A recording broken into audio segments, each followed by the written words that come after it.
Decision making में help क्या क्या यहाँ पे कर सकते हैं हम लोग। Decision related to X with excess supply such as special order कुछ अगर है, determination of price, minimum price, shut down point, ठीक है, make or buy decision, product mix, sales mix, further processing, ये सब। उसमें सबसे पहले हम लोग स्टार्ट करते हैं तुम्हारा प्रोडक्ट मिक्स के बारे में ही है ना। क्वेश्चन यहाँ पे सर एक लिमिटिंग फैक्टर बोल के होता है, अभी हम कंसेप्ट लिखवा देंगे जैसे हम कहानी बता रहे हैं कि लिमिटिंग फैक्टर क्या होता है। सपोज अगर हम लोग प्रोडक्शंस करते हैं, ठीक है, प्रोडक्शन करने के लिए हमको क्या चाहिए होता है, रॉ मटेरियल चाहिए होता है, करेक्ट। समटाइम्स मैन पावर चाहिए होता है, मैन पावर नहीं रहेगा तो प्रोडक्शन शॉर्टेज नहीं होता। तो अगर तुम्हारा क्वेश्चन में प्रोडक्शन को जो जिस फैक्टर के ऊपर तुम्हारा प्रोडक्शन डिपेंडेंट है, that is your input material या फिर इनपुट सर्विस, उसका अगर स्कैरसिटी है। सपोज मार्केट में तुम्हारा तुम जो भी प्रोडक्ट बना, तुम सपोज 3 प्रोडक्ट बनाता है, ठीक है, उस प्रोडक्ट के लिए मटेरियल कोयला लगता है, कोल। अब क्या कोल का शॉर्टेज है, तो now management need to take make a decisions कि जितना मेरे पास कोल की अवेलेबिलिटी है, तो तीनों प्रोडक्ट तो जितना मार्केट में डिमांड है सब तो हम बना नहीं सकते, तो कुछ तो हमको परमुटेशन कॉम्बिनेशन करने होगा। तो क्वेश्चन है कि कौन सा प्रोडक्ट को सबसे पहले बनाए, कौन सा प्रोडक्ट को फिर बाद में बनाए, कौन सा वो लास्ट में बनाए। तो इस रिसोर्सेज को यूज़ करके, जब भी तुम्हारा रिसोर्सेज का यूज़ बोल दिया कि लिमिटिंग है, मतलब स्कैरसिटी है, क्वेश्चन में बता देगा स्कैर्स रिसोर्सेज है, इतना ही अवेलेबल है, मैन पावर हो सकता है, इट कैन बी तुम्हारा, it can be any raw material. तब तुमको सोचने पड़ेगा तो क्या करेंगे, इस रॉ मटेरियल का ये जो लिमिटिंग फैक्टर रिसोर्स है इसको हमको प्रॉपरली यूटिलाइज करना है, प्रॉपरली क्या करना है, यूटिलाइज करना है। तो इसके लिए हमको क्या करना पड़ेगा, सोचो, दैट इज उसी प्रोडक्ट को सबसे ज़्यादा बनाएंगे ना जिसका क्या ज़्यादा है, कंट्रीब्यूशन ज़्यादा होगा। जिसका कंट्रीब्यूशन ज़्यादा होगा उसी प्रोडक्ट को सबसे पहले बनाएंगे। उसको बनाने के बाद अगर कुछ मटेरियल बचा तो बैलेंस प्रोडक्ट बचाएंगे, सेकेंड रैंकिंग में जाएंगे। उसके बाद भी अगर रॉ मटेरियल बचा तो थर्ड रैंकिंग में जाएंगे। तो इस तरह से प्रोडक्ट मिक्स डिसाइड होता है कंपनी में। देखो सर यह क्वेश्चन फिर से रिपीट कर सकते हैं? लिमिटिंग फैक्टर क्या होता है कि limiting factor is anything which limits the activity of an entity. The factor is a key to determine the level of sale. तुम कितना सेल कर सकते हैं, कितना प्रोडक्शन करते हो, इसी फैक्टर को डिपेंड करता है, बिकॉज ये एक ऐसा रिसोर्सेस है जिसको ऊपर टोटली तुम्हारा प्रोडक्शन एंड सेल डिपेंडेंट है। For example raw material, thus it is also known as key factor, इसी को की फैक्टर भी बोलते हैं, इसी को सी ए में सी ए फाइनल में भी तुम लोगों का है, सी ए फाइनल की फैक्टर डिसीजन लिमिटिंग फैक्टर ही है। Now from the supply side से अगर हम देखा जाए, द लिमिटिंग फैक्टर में आइदर बी एम्प्लॉयज या फिर रॉ मटेरियल का सप्लाई, या फिर मशीन ही दो है मेरा पास, या फिर मनी, पैसा कम है। तो सप्लाई साइड से लिमिटिंग फैक्टर क्या हो सकता है तुम्हारा, एक तो सबसे पहले मैन पावर शॉर्टेज है, तो कौन सा मैन पावर को कौन सा प्रोडक्ट में इन्वॉल्व करवाएं। रॉ मटेरियल शॉर्टेज है, तो आपको सबसे पहले हम कोशिश करेंगे उसी प्रोडक्ट को बनाने में जिस जो ज़्यादा प्रॉफिटेबल है, जिसमें ज़्यादा कंट्रीब्यूशंस होगा। मशीन भी मेरा ज़्यादा नहीं है, 2-3 ही है, ठीक है। तो हम क्या करें, कौन सा प्रोडक्ट को पहले इस मशीन से बनाएं, तो ज़्यादा प्रॉफिटेबल प्रोडक्ट को पहले बनाएंगे हम। पैसा शॉर्टेज है, तो कौन सा प्रोडक्ट का पीछे पैसे को इन्वेस्ट करें पहले। तो ये सब तुम्हारा लिमिटिंग फैक्टर है, की फैक्टर है। ओके, अनलिमिटेड अगर रहता तो कोई दिक्कत ही नहीं होता, unlimited material, unlimited man power, unlimited machine, unlimited money था तो कोई दिक्कत ही नहीं होता, लिमिटेड है बोल के तुम्हारा दिक्कत है। ओके, ये फ्रॉम सप्लाई साइड। ओके, तो फ्रॉम डिमांड साइड से क्या है, from demand side it may be the demand of the product. Suppose हम जितने बना ले ये प्रोडक्ट इससे ज़्यादा बिकेगा ही नहीं, तो इससे ज़्यादा बना के फ़ायदा है, कैंडिडेट स्टॉक में गिरा हुआ रहेगा। Other factors like nature of the product, regulatory environmental, ये जो भी है। तो मेनली तुम्हारा सेल्स का भी कभी कभी सेल्स, तुम्हारा सेल्स का जो क्वांटिटी है सेल्स, वो तुम्हारा लिमिटिंग फैक्टर हो जाता है, इससे ज़्यादा बना नहीं सकते तुम, बनाकर भी तुम मार्केट में बेचेगा, डिमांड नहीं है। तो आपको सोचना पड़ता है कि कौन सा प्रोडक्ट कितना बनाए, डिपेंडिंग ऑन उस हिसाब से देख लें किस हिसाब से तुम्हारा मार्केट में अवेलेबिलिटी है, डिमांड है। So the management, so the management while making the decision has objectives to optimize the key resources, तो आप ऑप्टिमम यूज करने पड़ेगा इसका, ठीक है, सो दैट टू मैक्सिमम इसका बेनिफिट ले पाए, तो अपना प्रॉफिट को मैक्सिमम कर पाए। This is the key factor decision और लिमिटिंग फैक्टर। की फैक्टर लिमिटिंग फैक्टर एक तुम्हारा सप्लाई साइड से हो सकता है, that is raw material, man power, machine, money, मतलब शॉर्टेज है, अनलिमिटेड नहीं है तुम्हारा पास रिसोर्सेज, तो इसको कैसे यूज करें प्रोडक्शन में। प्रोडक्ट नहीं हमको तब बनाने पड़ेगा कि कौन सा प्रोडक्ट के पीछे ज़्यादा इन्वेस्ट करें हम, कौन सा प्रोडक्ट को पहले बनाए, कौन सा को बाद में बनाए। दूसरा तुम्हारा डिमांड साइड से तुम्हारा क्या है, सेल।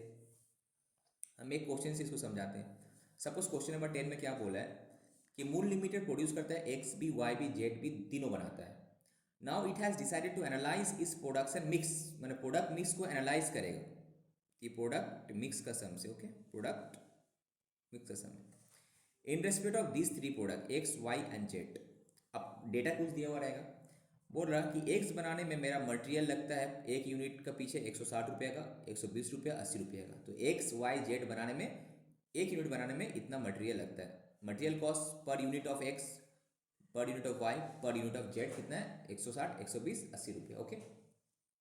वेरिएबल ओवरहेड, जो ओवरहेड होता है इनडायरेक्ट खर्चा, ठीक है, जो कॉमन खर्चा है ओवरहेड है, जो कि डायरेक्ट वो भी वेरिएबल भी होता है, फिक्स भी होता है। तो वेरिएबल कितना है? 8, 20, 12, ओके। अब डायरेक्ट लेबर कितना है? रेट बता दिया है इसका। डिपार्टमेंट ए में जो काम करता है डायरेक्ट लेबर लोग, उसका 4 रुपये रेट है। डिपार्टमेंट बी वाला का 8 रुपया रेट है, ओके। आवर्स पर यूनिट मतलब अब क्या है ये, मैं एक यूनिट अगर हम एक्स बनाते हैं 6 घंटा लगेगा। ए डिपार्टमेंट में 6 घंटा चाहिए, बी डिपार्टमेंट में भी 6 घंटा लगेगा। अगर एक यूनिट वाई बनाते हैं तो डिपार्टमेंट ए में 10 घंटा लगेगा, डिपार्टमेंट बी में भी 15 घंटा लगेगा। अगर प्रोडक्ट जेड बनाते हैं तो डिपार्टमेंट ए में 5 घंटा, डिपार्टमेंट बी में 5 घंटा लगेगा। तो that means each and every product, वो चाहे एक्स रहे, वाई रहे, जेड रहे, it must to be passes through two department. इस दो डिपार्टमेंट का थ्रू से पास होने का प्रोसेस है ये। जैसे कि क्या होता है प्रोसेस कॉस्टिंग, हम लोग अभी तक हम समझाए नहीं है। इससे क्या होता है प्रोसेस कॉस्टिंग में, क्या होता है सिंपली अगर समझे कि एक प्रोडक्ट जब बनाते सपोज एक्स, तो पहले सपोज प्रोडक्ट डिपार्टमेंट 1 में बना कुछ, फिर ये प्रोडक्ट जहाँ चले जाएगा डिपार्टमेंट बी में प्रोसेस होगा। तो जहाँ पे मल्टीपल प्रोसेस इन्वॉल्व एक प्रोडक्ट को बनाने में, वहाँ पे प्रोसेस कॉस्टिंग आ जाता है। तो यहाँ पे एक प्रोडक्ट को बनाना 2 प्रोसेस इन्वॉल्व है, ठीक है। तो एनीवे एक प्रोडक्ट मल्टीपल डिपार्टमेंट का थ्रू से जा सकता है, पास हो सकता है। यहाँ पे थोड़ा सा काम हुआ, फिर बाकी फिनिशिंग वहाँ पे हुआ, उसके बाद दूसरा डिपार्टमेंट काम हुआ, तो मल्टीपल डिपार्टमेंट का थ्रू से रूट हो सकता है। तो अलग अलग डिपार्टमेंट अलग अलग मैन पावर इस प्रोडक्ट को काम कर रहा होगा। तो वही यहाँ पे डेटा क्या दिया हुआ है कि ये एक एक प्रोडक्ट बनाने में डिपार्टमेंट ए में कितना टाइम लगेगा, डिपार्टमेंट बी में कितना टाइम लगेगा, एक यूनिट बनाने में, और दोनों का लेबर आवर का रेट दिया हुआ है। तो एक बात बताओ, labour our cost per unit कितना हुआ? इसका 6x4, इसका 6x8, इसका 10x4, 15x8, इसका 5x4, 11x8, करेक्ट। अगर तुमसे पूछे कि बताओ प्रोडक्ट एक्स बनाने का लेबर कॉस्ट कितना है, तो तुमका 6x4, 6x8। प्रोडक्ट वाई का कितना? 10x4, 15x8। प्रोडक्ट इस जेड का कितना? 15x4 एंड 11x8, हाँ कि नहीं। एक यूनिट का रेट पर आओ, 1 घंटा का रेट है 4 रुपया, तो 6 घंटा काम करेगा एक यूनिट बनाने में, तो 6x दिस, ठीक है। Costing is nothing but understanding, कुछ नहीं है रटने का, प्लस माइनस से तुम आना चाहिए बस। अब बोला क्या है from the current budget further details are available, क्या दिया है कि एनुअल प्रोडक्शंस एट प्रेजेंट, अभी फिलहाल एनुअल प्रोडक्शन हम लोग कितना करते हैं? 10,000 unit, 12,000 unit and 20,000 unit, okay. अभी फिलहाल सेलिंग प्राइस कितना हम एस्टिमेट करें, कितना में हो सेल होगा? 312 रुपये, 400 रुपये, 240 रुपये, ओके, ठीक है। Now sales department estimate possible sales in the coming year. Sales department बोल रहा है कि अगले साल में मैक्सिमम जो पॉसिबल सेल का पॉसिबिलिटी है ये 12,000 होगा, 16,000 होगा एंड 24,000 होगा। तो ये बताओ तुम्हारा, अब ये होगा तुम्हारा, बोला अब नीचे में there is a constraint on supply of labour, that is labour तुम्हारे यहाँ पे क्या की फैक्टर हो गया ना, कि लेबर का सप्लाई शॉर्ट है, लेबर तुम्हारा लिमिटिंग फैक्टर है, की फैक्टर है इन डिपार्टमेंट ए, एंड इस man power can not be increase beyond इस प्रेजेंट लेवल। फिलहाल हम मैन पावर प्रेजेंट लेवल से ज़्यादा बढ़ा नहीं सकते, मैन पावर शॉर्टेज है। So now you are required to, very very important question आ सकता है, ठीक है। हर कंसेप्ट के ऊपर 1-2 क्वेश्चन तो करना है, ये सब तुम्हारा QTR क्वेश्चन है, कंसेप्चुअल क्वेश्चन। तो नाउ क्वेश्चन है तुम्हारा कि सर आइडेंटिफाई करो the best possible product mix of मूल लिमिटेड में कौन सा प्रोडक्ट मिक्स बेस्ट होगा, ठीक है। अभी तो फिलहाल ये बनाते हैं, बट अगला साल क्या करेंगे, प्रोडक्ट मिक्स कैसा होना चाहिए, किसको कितना बनाना चाहिए, सो दैट हम ज़्यादा से ज़्यादा प्रॉफिट कर पाए। Calculate the total contribution from the base, अब product mix total contribution calculate, total contribution, ठीक है। तो क्या है तुमको प्रोडक्ट मिक्स पता चल गया, तो क्या होगा तुमको टोटल कंट्रीब्यूशन, सेल्स का यूनिट पता चल जाएगा तुमको, प्रोडक्शन का यूनिट पता चल गया, तो क्या हो प्रोडक्शन का unit into contribution per unit करेगा तो टोटल कंट्रीब्यूशन, बस minus fix cost, total profit भी आ जाएगा। तो मेन मुद्दा अभी है सर प्रोडक्ट मिक्स कैसे कैलकुलेट करें, तो सोचो तुम ही लोग बताओ कैसे करना चाहिए। तो सबसे पहले क्या करेगा तुम, कि हम सबसे पहले तुमको अगर देखना है कौन सा प्रोडक्ट से ज़्यादा फायदा है, तो क्या चेक करेंगे सबसे पहले हम, प्रॉफिट या कंट्रीब्यूशन? प्रॉफिट देखेंगे तो फिक्स कॉस्ट है, फिक्स कॉस्ट ऐसी भी लगता है, वैसी भी लगेगा। तो कंट्रीब्यूशन डिसीजन मेकिंग के लिए हमेशा क्या देखना है, contribution not profit. Profit contribution minus fix cost होता है, प्रॉफिट फिक्स कॉस्ट से ऐसी भी लगना है वैसी भी लगना है। तो डिसीजन मेकिंग के लिए हमेशा हम लोग के लिए रिलेवेंट पॉइंट क्या होता है, कंट्रीब्यूशन। तो अब कंट्रीब्यूशन के लिए क्या चाहिए होगा, सेल्स माइनस वेरिएबल कॉस्ट। तुम्हारा क्वेश्चन है वेरिएबल कॉस्ट क्या क्या है, डायरेक्ट मटेरियल क्या है, variable cost, because per unit fixed है। और ऐसे भी वेरिएबल कॉस्ट क्या होता है, कैसा कॉस्ट जो कि ना प्रोडक्शन से डिपेंडेंट नहीं है, प्रोडक्शन करेंगे प्रोडक्शन पे डिपेंडेंट है, प्रोडक्शन करेंगे तो वेरिएबल कॉस्ट लगेगा, प्रोडक्शन नहीं करेंगे तो नहीं लगेगा। तो डायरेक्ट मटेरियल क्या वेरिएबल कॉस्ट है। वेरिएबल ओवरहेड तो वेरिएबल बोल ही दिया है, वेरिएबल ओवरहेड है। तो 108 प्लस इसका कॉस्ट निकालो मल्टीप्लाई करके, 6 इंटू 4 8 6 4 24 8 4 40 24 से 48 कितना होता है, 72 कितना 72। इसका आगे कॉस्ट 72, इसका निकालो 10 इंटू 14 और यहाँ पे 15 इंटू 8 कितना हुआ 14, 15 इंटू 8 करो प्लस 40, 160 ये हो गया तुम्हारा 160। समझ में आ रहा, ये this hours into rate per hour. तो ऐसा करके direct labour cost per unit निकाल ले रहे हैं हम। इसका निकालो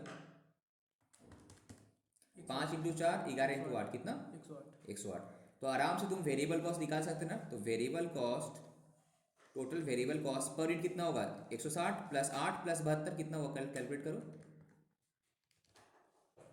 160 प्लस 8 प्लस 72 160 80 240 होगा इस केस में। 240 इस केस में 120 प्लस 20 140 प्लस 160 140 160 300 हो गया। इस केस में 180 प्लस 12 कितना हुआ 92 92 प्लस 108 कितना हुआ 200 200।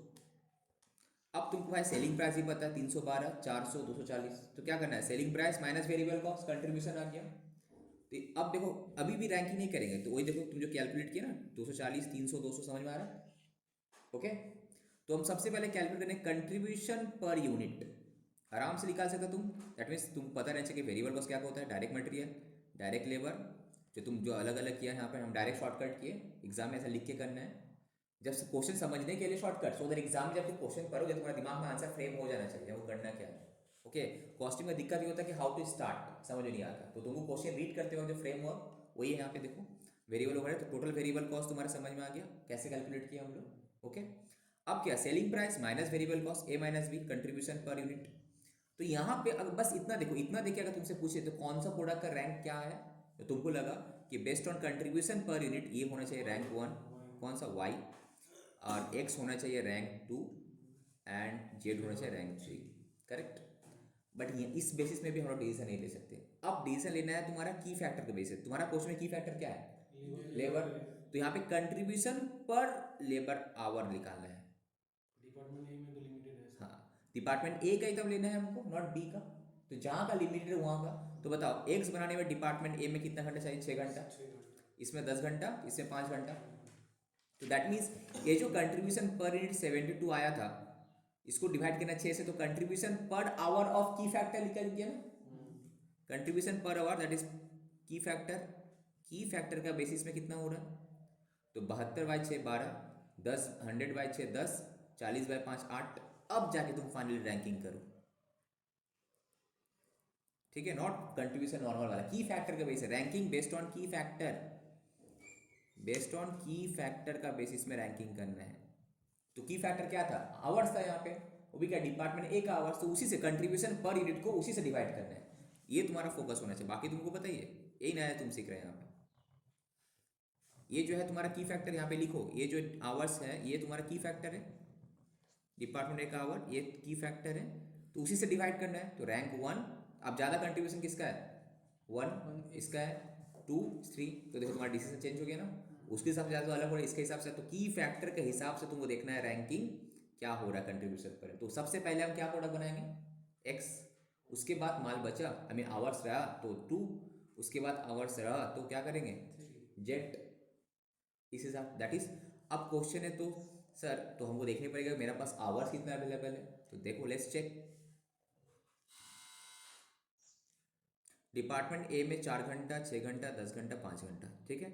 तो अभी फिलहाल प्रोडक्शन कितना होता है इतना इतना इतना, तो हमको आवर्स अवेलेबल कितना है 12 10,000 12,000 20,000, 10,000 12,000 20,000, ये हम प्रोडक्शन का मेरा कैपेसिटी है, फिलहाल इतना बनाते हैं हम, राइट।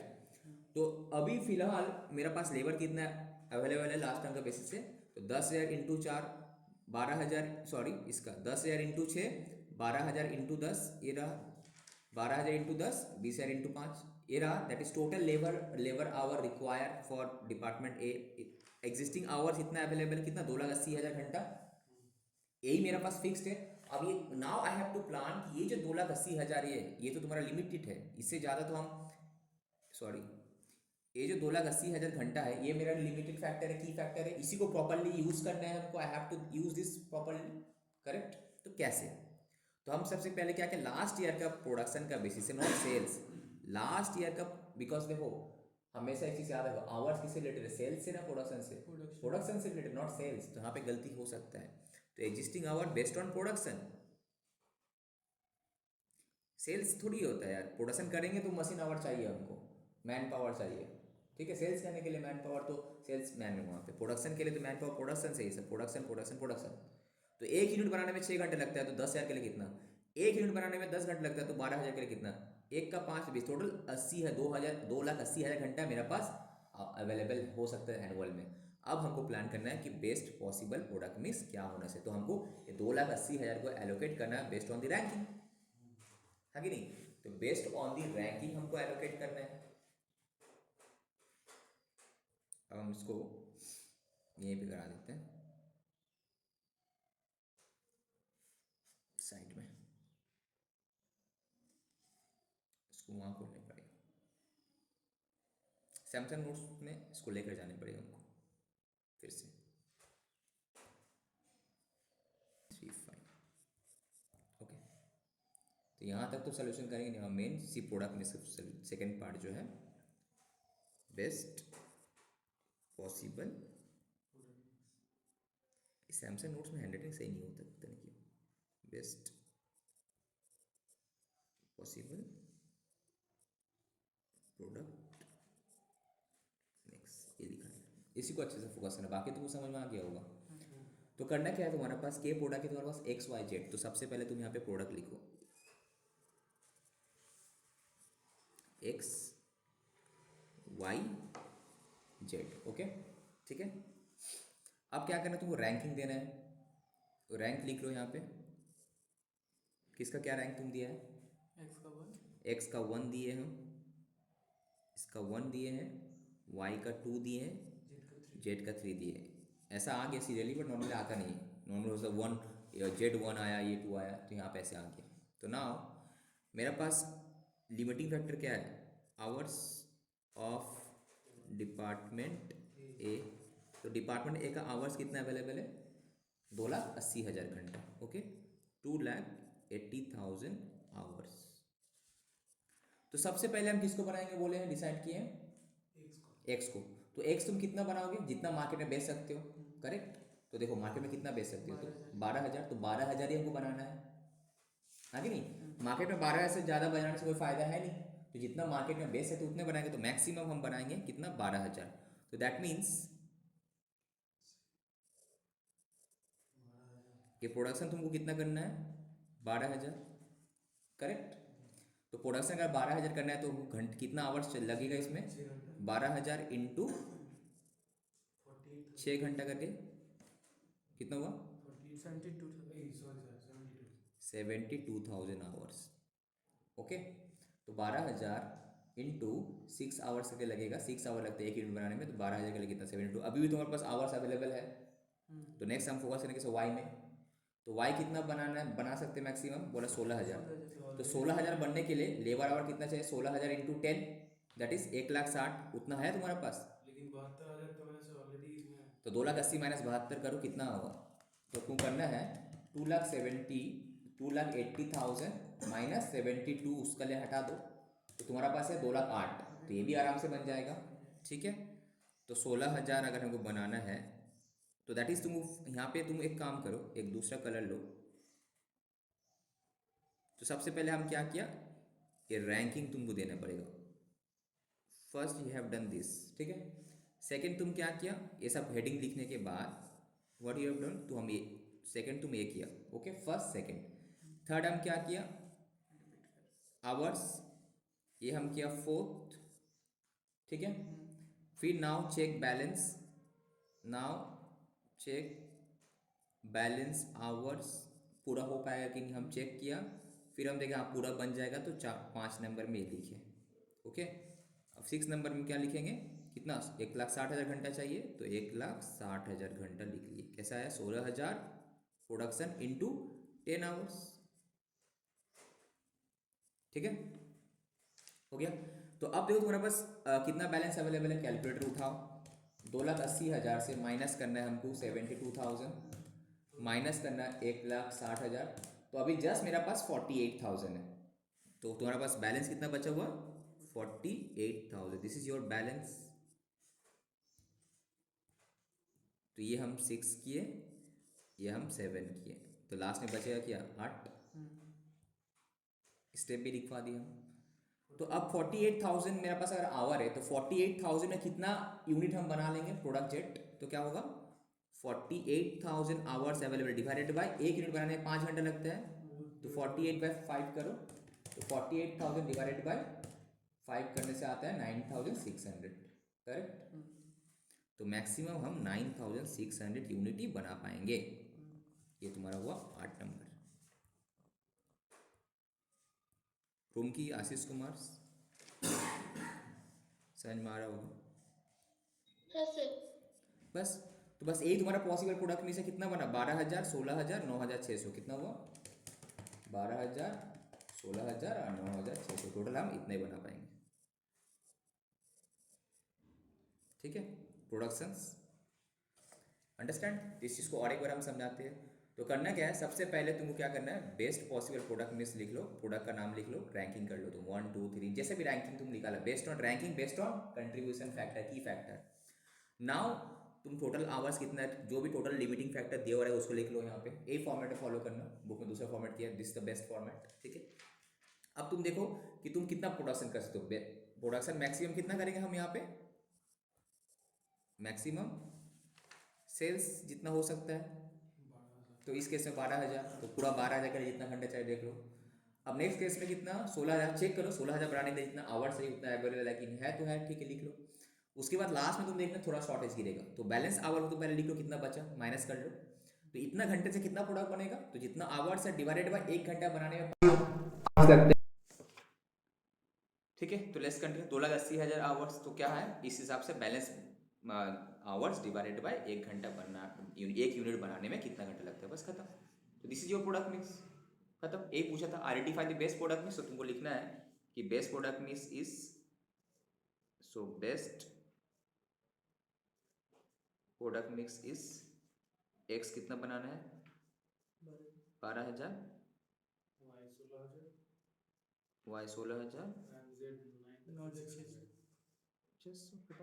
ओके। ये तुम्हारा बेस्ट प्रोडक्ट्स मिक्स है। अब अगर तुमको पूछा क्या है, कैलकुलेट द टोटल कंट्रीब्यूशन, तो सिंपल है भाई, ये अगर मेरा प्रोडक्शंस है, कंट्रीब्यूशन पर यूनिट तुम ऑलरेडी निकाल लिया, खत्म। तो यहाँ पे आ गया टोटल कंट्रीब्यूशन, हो गया। एक्चुअली ये जो फॉर्मेट है ये बगल में करना है, contribution per unit total contribution, यहाँ जगह नहीं है मेरा, तो हम कर लेते हैं, ठीक है। तो कितना क्या कंट्रीब्यूशन पर यूनिट तुम कितना कैलकुलेट किया था, इसका हुआ तुम्हारा 72, 140, तो जो आएगा मल्टीप्लाई कर देना टोटल कंट्रीब्यूशन। तुमका पूछा टोटल कंट्रीब्यूशन कितना, तो तुम्हारा आंसर ये होगा। अब पूछा भाई फिक्स कॉस्ट कितना, प्रॉफिट कितना, तो less total fix cost, profit, बस खत्म। सर यहाँ पे तो रैंकिंग आपका 1 2 3 सीक्वेंस में आ गया, अगर रैंकिंग मान लीजिए ये रहता, हाँ तो उसी को तुम पहले बनाता, उस बेसिस पे हम लोग करते, हाँ उसी को पहले बनाते हैं यहाँ पे, बैलेंस फिर हाँ बैलेंस बैलेंस करके जाता है, पहले 1 को फिर सेकंड को बनाना फिर थर्ड को बनाना, इस हिसाब से जाके जाना है, ठीक है।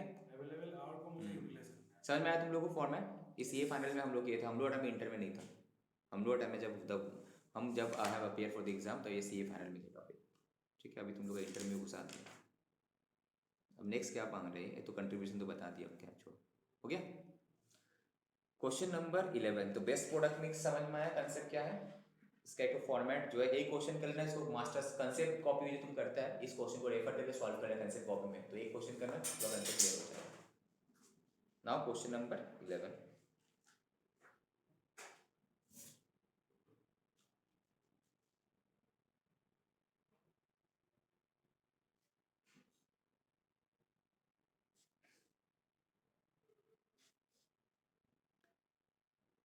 ABC Limited produces and sells two products, X and Y.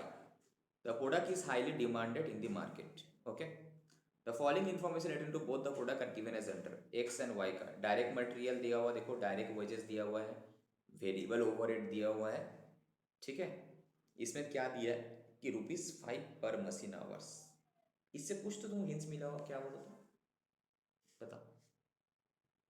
अच्छा वो भी छोड़ो, तुमको 80 पूछ के वेरिएबल कॉस्ट कितना है, तुम क्या करती हो, टोटल करोगे.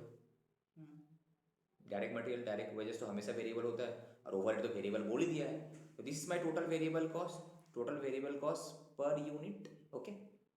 अब तुम्हारा क्वेश्चन में तो हिंस है, देखो क्या बोला कि 20 रुपये क्या था वेरिएबल ओवरहेड, 40 वेरिएबल. अब क्या बोला कि 1 घंटा का रेट है 5 रुपया मशीन का. इसका मतलब तुमको अगर पूछे तो प्रोडक्ट एक्स बनाने में कितना घंटा लगा है, तो 20/5 4 घंटा. तो यहीं से तुमको निकालने पड़ेगा, that is machine hours per unit कितना, इसमें 4 घंटा, 40/5 इसमें 8 घंटा लगा इसका मतलब. ओके. वही तुमको हिंट्स पता चल गया. तो ये सब हिंट्स है. नेक्स्ट सेलिंग प्राइस दिया हुआ है, अलग अलग है, ठीक है. तो यहाँ से भी आराम से कंट्रीब्यूशन निकाल लेंगे हम. अब यहाँ पे लिमिटिंग फैक्टर क्या है देखने पड़ेगा हमको, ठीक है. तो now the company is facing scarcity of machine hours. तो यहाँ पे मशीन आवर्स तुम्हारा लिमिटिंग फैक्टर है ना.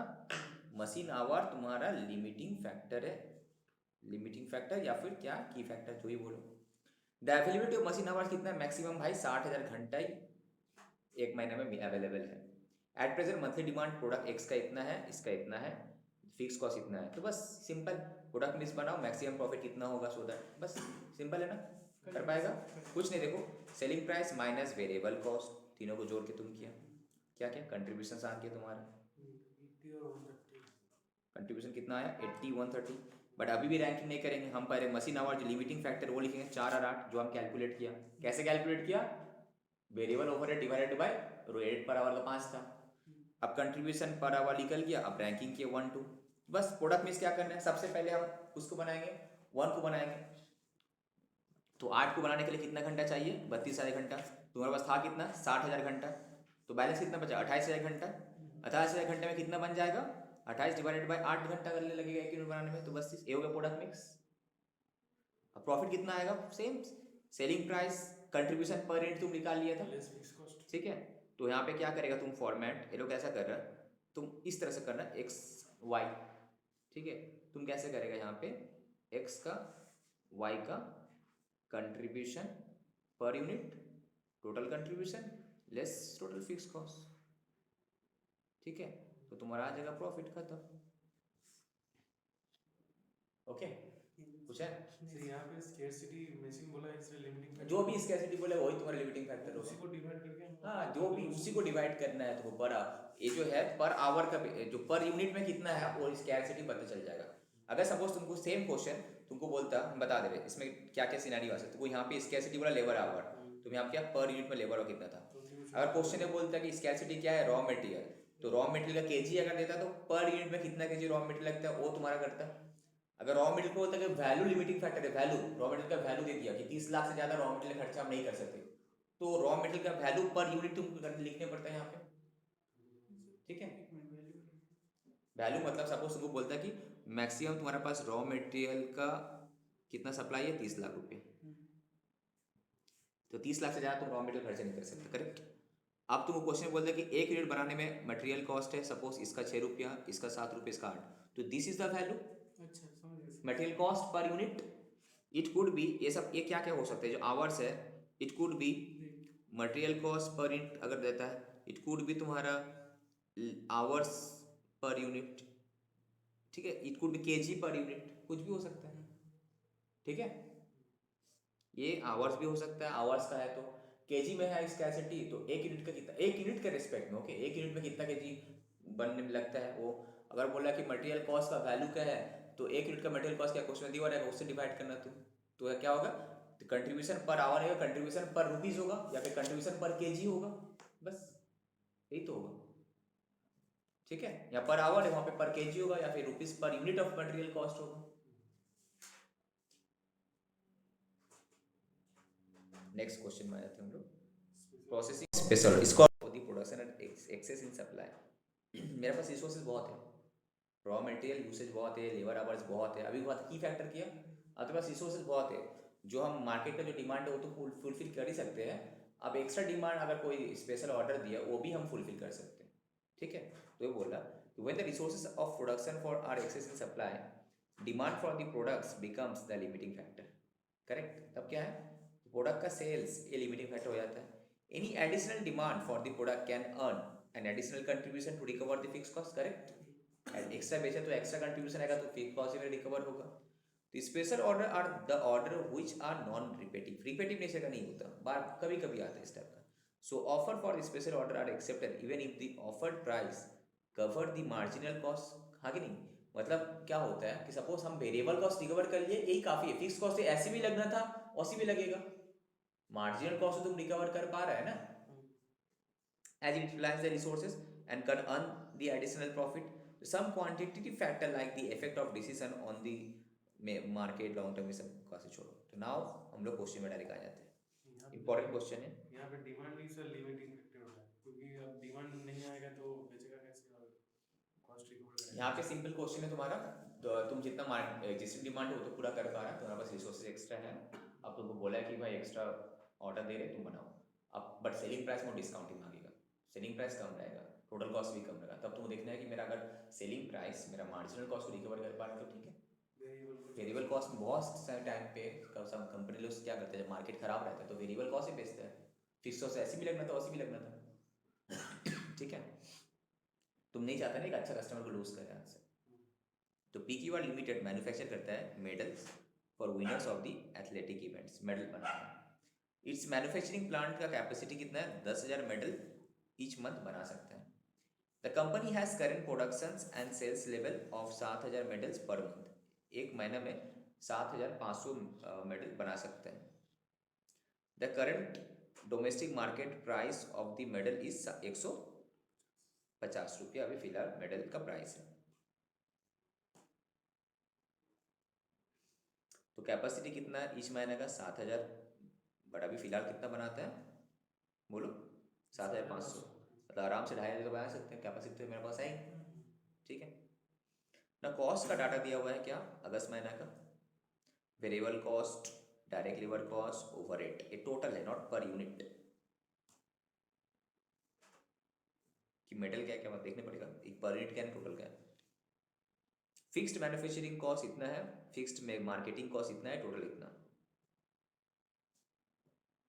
ठीक है। तो PQR लिमिटेड, तो ये पर फॉर द मंथ है वो, ओके फॉर द मंथ, तो फॉर द मंथ है, ठीक है, फॉर द मंथ का ये खर्च कॉस्ट है, ये एक का नहीं है, फॉर द मंथ में, एक मंथ में कितना बनाया, 7,500 बना सकते हैं मंथली। तो now PQR limited has received A special one time only order, कितना 2,500 बनाने का, आराम से बना सकते हैं, बिकॉज मेरे पास 7,500 अभी बना रहे तो 2,500 बना सकते हैं, बट वो बोला 120 रुपये देंगे हम। तो नाउ शुड, तुमको बोला कि should PQR accept the special order, तो वाई एक्सप्लेन करो, एक्सेप्ट करना चाहिए। तो हम सबसे पहले क्या करेंगे, देखेंगे कि मेरा मार्जिनल कॉस्ट पर यूनिट कितना होता है, तो निकाल सकते हैं आराम से। सेलिंग प्राइस कितना है फिलहाल के लिए अभी 150, ठीक है। तो वेरिएबल कॉस्ट निकालो, क्या होगा, वही जो टोटल कॉस्ट था डिवाइडेड बाय प्रोडक्शन, डिवाइडेड नहीं, अलग अलग खर्चा को डिवाइड बाय प्रोडक्शन से करें तब ना वेरिएबल कॉस्ट पर यूनिट आएगा। मटेरियल का वेरिएबल कॉस्ट, मटेरियल का ओवरहेड का अलग अलग चाहिए ना तुमको। वेरिएबल ओवरहेड भी क्या है तुम्हारा, वेरिएबल ही है, तो वेरिएबल का अंदर में दिया है तो वेरिएबल है, ये तीनों वेरिएबल ही है। तो अगर पर यूनिट निकालना है तो क्या करेंगे, total variable cost divided by production. तो इसका 2,62,000 divided by production, 3 lakh divided by production, 75,000 divided by 7,500 production करने से मेरा पर यूनिट आ गया 85 रुपीज़, यही है मेरा fix cost, I mean marginal cost तो यही होता है। तो कंट्रीब्यूशन कितना है भाई, 65 रुपीज़। तो अभी मेरा टोटल कंट्रीब्यूशन कितना आ रहा है, 4,87,500। अब मेरा फिक्स कॉस्ट कितना है, दिस करने से इतना, तो अभी फिलहाल प्रॉफिट कितना है 37,500 करें अभी फिलहाल। अब हम क्या करेंगे, अगर देखेंगे 2,500 बेचते हैं 120 रुपये में, तो मेरा प्रॉफिट इससे ज़्यादा होगा ना कम होगा। अगर मेरा कुछ भी प्रॉफिट में ऐड हुआ वहाँ से तो आराम से हम बेच सकते हैं, नहीं बेचे तो कुछ नहीं, बेचे ज़्यादा प्रॉफिट बढ़ा तो बेच सकते हैं आराम से। ना तो ऑफर प्राइस फॉर इतना इसका कितना है, इस चीज ऑफर प्राइस कितना दे रहा है हमको 120 रुपया, और मेरा वेरिएबल कॉस्ट कितना है 85, तो कितना बच रहा था अभी 80, 120 माइनस 85 दैट इज 15 प्लस वहाँ पे 20, 35 रुपया बच रहा ना। तो 35 रुपये से मेरा एक्स्ट्रा कंट्रीब्यूशन आएगा तो मेरा फिक्स कॉस्ट को रिकवर करने में काम में देगा ना। तो देखो तुम्हारा प्रॉफिट कितना से बढ़ जाएगा, 35 इंटू 25, देखो 87,500 से बढ़ जाएगा ना प्रॉफिट, बिकॉज इतना तुम फिक्स कॉस्ट रिकवर कर लेगा। फिक्स कॉस्ट ऑलरेडी रिकवर हो चुका है तुम्हारा फर्स्ट सिनारियो में हो जा रहा है, तो तुम्हारा प्रॉफिट देखो इतना से बढ़ जाएगा 87,500 इंटू 37,500, देखो आ जा रहा है 1,25,000। सर 35 इंटू क्या होगा जो 120 35 इंटू बेस कितना रहा है 2500, 25 कितना आ रहा प्रॉफिट, एक्स्ट्रा कंट्रीब्यूशन कितना आ रहा 87,500 आ रहा है, तो वही तुम्हारा प्रॉफिट में ऐड होगा ना, like margin of safety. Extra profit हम बोले एक्स्ट्रा प्रॉफिट तो वहीं से आ रहा होगा ना। अभी प्रॉफिट आ रहा है 25,000, 30, अभी प्रॉफिट आ रहा है 37,500, उसमें तो प्रॉफिट हो जाएगा 1,25,000। कैसे, वो जो एक्स्ट्रा आया तुम्हारा, बिकॉज 2500 अगर बेचे, 2500 इंटू एक्स्ट्रा कंट्रीब्यूशन कितना 120 minus, sorry 120 minus 85, 120 minus variable cost कितना 85, तो कंट्रीब्यूशन कितना है तुम्हारा 35 रुपये करके, तो 35 इंटू 25 करो 87,500 आएगा, तो फायदा है कि नहीं। तो तुम बस ये, तुम अगर ये नहीं भी करेगा तो डायरेक्टली बोल पाएगा, बट करके दिखाना हमको, ठीक है। जहां पे भी तुम्हारा मार्जिनल कॉस्ट से ज्यादा पैसे मिल रहा है वेरिएबल कॉस्ट से, कंट्रीब्यूशन पॉजिटिव है, you should accept it, because fix cost उतना से तो एटलीस्ट रिकवर होगा ज्यादा, ऑलरेडी रिकवर कर चुका है तो ठीक है स्टिल, तो तुम्हारा प्रॉफिट अगर फिक्स कॉस्ट पूरा रिकवर होगा प्रॉफिट मार्जिन बढ़ाएगा मेरा, देखो वही हो रहा है। नाउ सेल्स वैल्यू कितना 10 इंटू 10, 150 का अलग, 7,500 इंटू 150 और 2,500 इंटू 120, ये हो गया। वेरिएबल कॉस्ट 85 करके 10,000, 7.5 प्लस 10, ये हो गया। कंट्रीब्यूशन इतना, फिक्स कॉस्ट तो वही सेम है 4.5 लाख, तो प्रॉफिट बढ़ गया ना 1,25,000। तो अगर इसको दो पार्ट में तोड़ते हैं तो यहाँ पे इसका मतलब क्या होगा तुम्हारा, सेलिंग यहीं पे करो, सेलिंग प्राइस तुम्हारा कितना आया, यहाँ पे दो पार्ट में अगर हम करेंगे तो यहाँ पे 120 रुपया, वेरिएबल कॉस्ट 85 रुपीज, इसी का बगल में कर, यहाँ कितना है कंट्रीब्यूशन 35, तो टोटल कंट्रीब्यूशन कितना आएगा मेरा 87,500, करेक्ट, कितना 2,500 इंटू 35 रुपया, फिक्स कॉस्ट कितना आया नील, तो प्रॉफिट कितना आया 87,500, तो टोटल प्रॉफिट कितना है 1,25,000। इस फॉर्मेट में करना और भी बेस्ट है। आगे नहीं, तुम क्या करना, एक बार निकाल लो एग्जिस्टिंग, अब यहाँ पे करने ला कि स्पेशल ऑर्डर से तुम्हारा कितना आया कंट्रीब्यूशन, तो दोनों को जो लो प्रॉफिट आके 1,25,000, ठीक है। तो दैट कब एक्सेप्ट करना चाहिए कि नहीं चाहिए, यस एक्सेप्ट करना चाहिए। नाउ 2 नंबर क्या दिया, suppose the plant capacity was 9,000 medal, increase instead of 10,000 medal. अभी तुम्हारा कैपेसिटी जो है 10,000 था, बोले तुम कोई बात नहीं तुम कर लेगा पूरा, अभी कितना है 9,000 है ईच मंथ ना। Special order must be taken either in full या फिर रिजेक्ट टोटली। तो अगर स्पेशल ऑर्डर हम लेंगे तो मेरा क्या करने पड़ेगा, प्रोडक्शन तो मेरा ऑलरेडी हम बनाते हैं, मार्केट में डिमांड कितना है 7,500, तो मेरा क्या होगा फिक्स कॉस्ट बढ़ेगा नहीं बढ़ेगा, आइदर हमको, यहाँ तो क्वेश्चन ने बोला नहीं फिक्स कॉस्ट बढ़ेगा, आइदर हमको क्या करने पड़ेगा, मेरे जो एग्जिस्टिंग प्रोडक्ट को कम बनाने पड़ेगा, कमाने पड़ेगा, छोड़ नहीं सकते। तो तब हमको देखेंगे अगर हम इस एग्जिस्टिंग प्रोडक्ट को उतना से कम, कितना से कम करने पड़ेगा हमको 1,000 से, 9,000 माइनस 1,000 से कम करने पड़ेगा ना, अभी तो 6.5 हो जाएगा, तो 6.5 बनाएंगे हम, वहाँ पे 2.5 बनाएंगे, तो क्या दो सिनेरियो तेरे पास है। अगर ओनली 7.5 बनाते, स्पेशल ऑर्डर रिजेक्ट कर दिया फुल, तो ओनली 7.5 बनाएंगे तो प्रॉफिट क्या होगा, तो तुम्हारा कैसे प्रॉफिट आ रहा है 37,500।